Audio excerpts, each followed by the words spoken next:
Hey guys, I'm Britt and welcome back to my channel.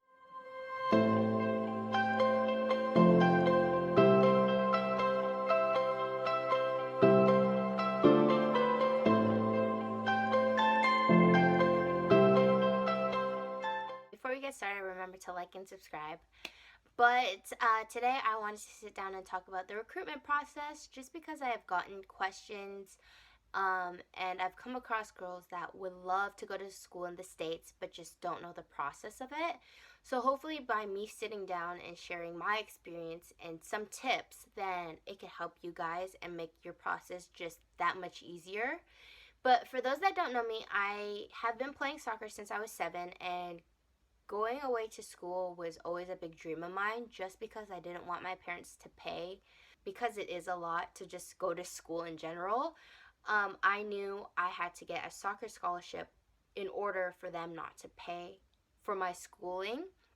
So that is what I did. And for those that don't know, I'm from Canada and I went to school in America. So I went to JUCO for my first 2 years, which was in 𝙿𝙾𝚃𝚃𝚾𝚽, Kansas, and it was Butler Community College. And then I transferred to a D1 in Tulsa, Oklahoma, Oral Roberts University. It was a private Christian school, but that was just my route and what I did. So my recruitment process now, on the other hand, was hard. Just because I didn't really have anyone helping me out at the beginning.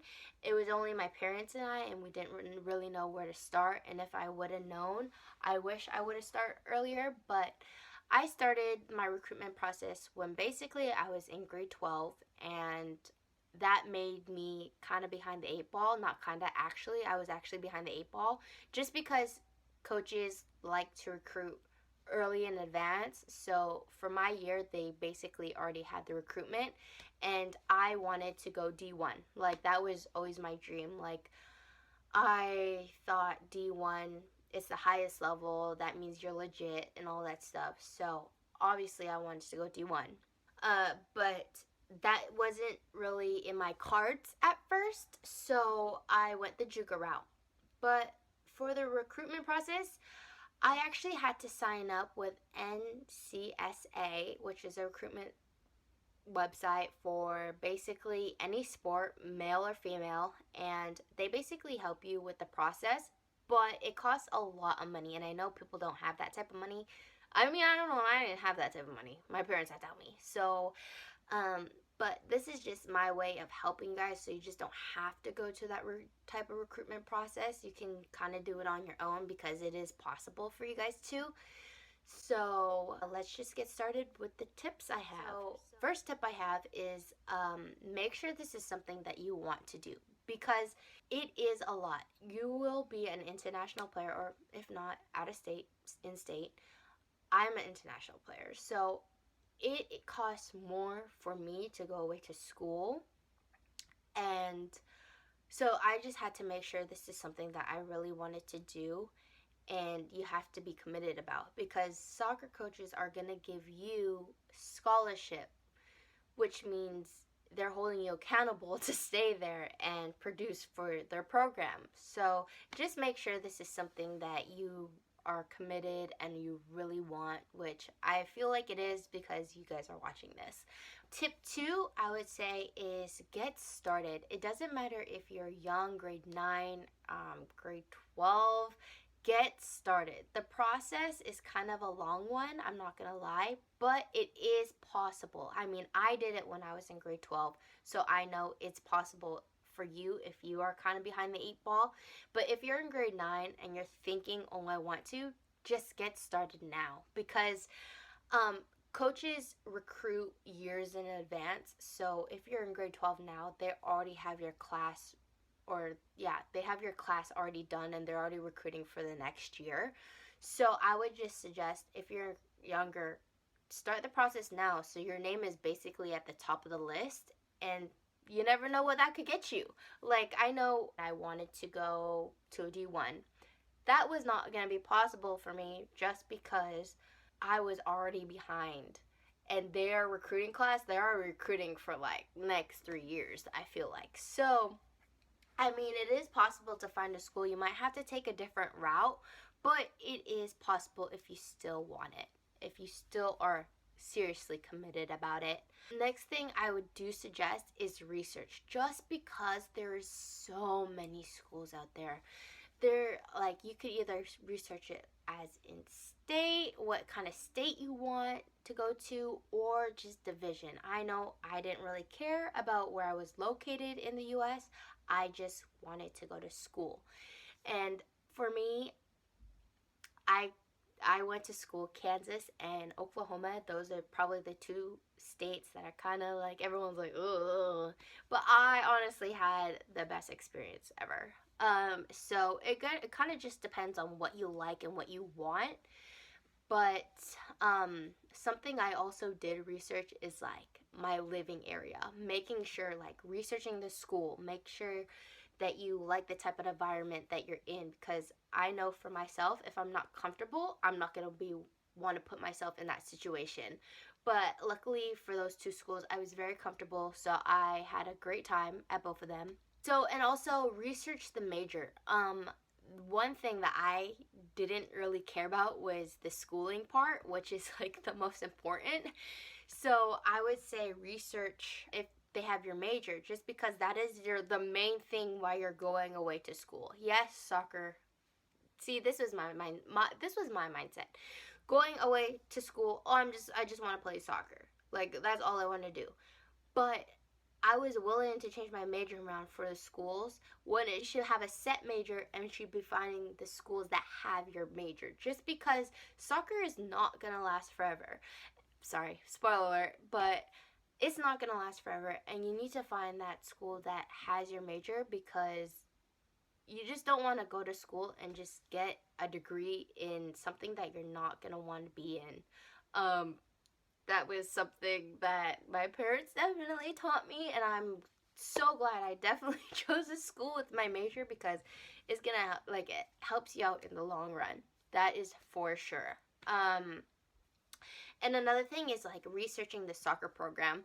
That was something that I wasn't too big on. I didn't really care, because it's like, oh yeah, schools win, school loses. Like, I want to help them out if they lose. Like, that's what I'm gonna be there for. But it also helps, like, after college, if you want to play pro or something, research, see how many girls from that program move on to that level, to the next level. What can the coach do? What kind of connects does the coach have? Like, all this stuff, like, just within the soccer program, that can help you, basically. At the end of the day, they're just helping you.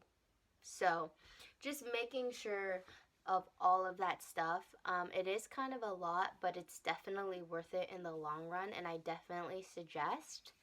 So that is just something to keep in mind. Another tip is make a highlight tape. I know I preach this in, like, basically every soccer video that I have made, but I definitely suggest it. I have made videos on it.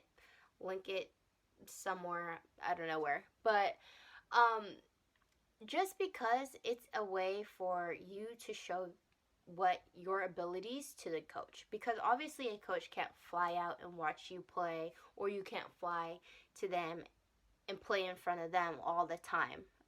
So this is just a way for you just to show what you have, and show how you can fit into the program. And if the coach likes you, they will contact you.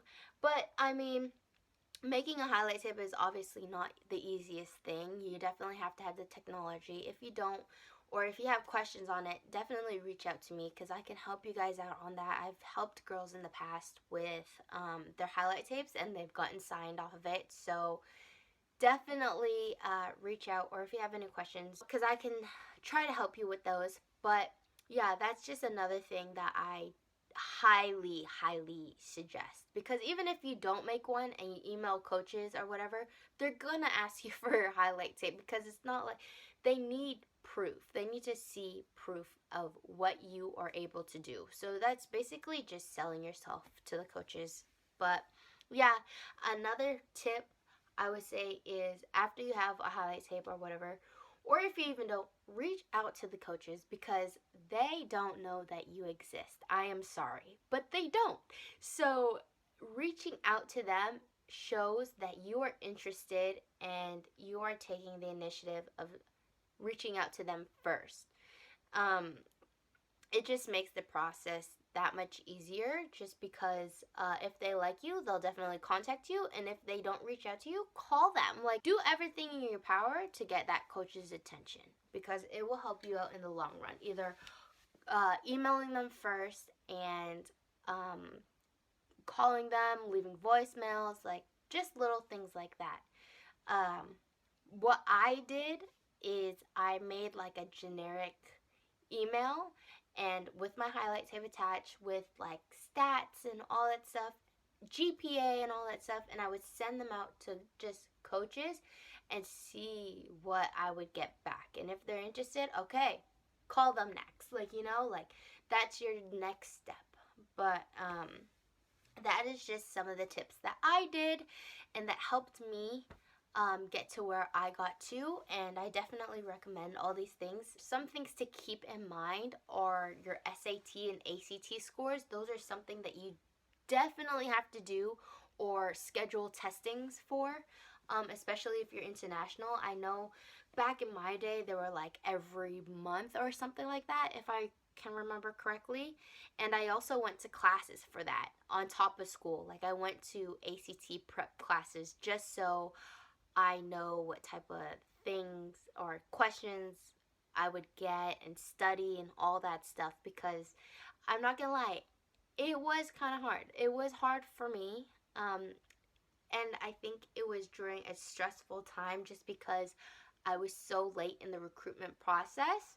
But if I can get it done, then you guys can definitely get it done. But it's definitely something that you want to look into. Or if you don't want to take that route, you can always go JUCO. That is the one school that, or one division, I guess you can say, that don't really consider your SAT, and they basically help you out in order to get to the school that you want to go to next. But yeah, that is something I did. Remember, eligibility, you have to go to NCAA, for those that don't know what it is. It's basically the guidelines and the rule book of being able to play in college. So you have to just make sure you hit all the requirements and fill out all the stuff that they need you to fill out.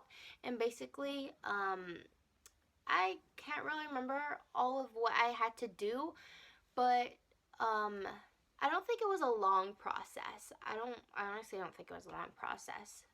But it is something that you have to do, and it is required. So make sure you look into that. And also your GPA, because you guys are still, like, you'll still be going to school while you have to do all of this stuff. So make sure your grades are still up there, just because when a school wants to give you a scholarship, they look at athletic, how much money you'll be getting athletically, and academic. So if your grades are better academic, you'll obviously be getting more money academically and then athletic-wise. So it all depends on what you want and how your grades are. Me, I can tell I wasn't a average type of student. I definitely passed all my classes, but I wasn't a average type student. So I definitely still made it though. So I suggest, if this is something that you really want to do, then be committed in it, because it's going to be a lot of work, but at the end of the day, once you get there, it's going to be amazing, and you're going to have the best time of your life, I think, because I miss it. I wish I could go back. But yeah, that is just some of the tips that I have for you guys, and hopefully it can help you guys in the long run and right now. But if you guys have any other questions, or you want to ask me anything, definitely don't be afraid to shoot a question or DM me or whatever, because I'll for sure try to answer all of your questions that you have, or something that you need help on. But I hope this video helps you guys because it just gives you a little insight of what you have to look forward to if you do want to go away to school. So that is all for my video. I hope you guys enjoyed, and I'll see you guys in my next one. Bye!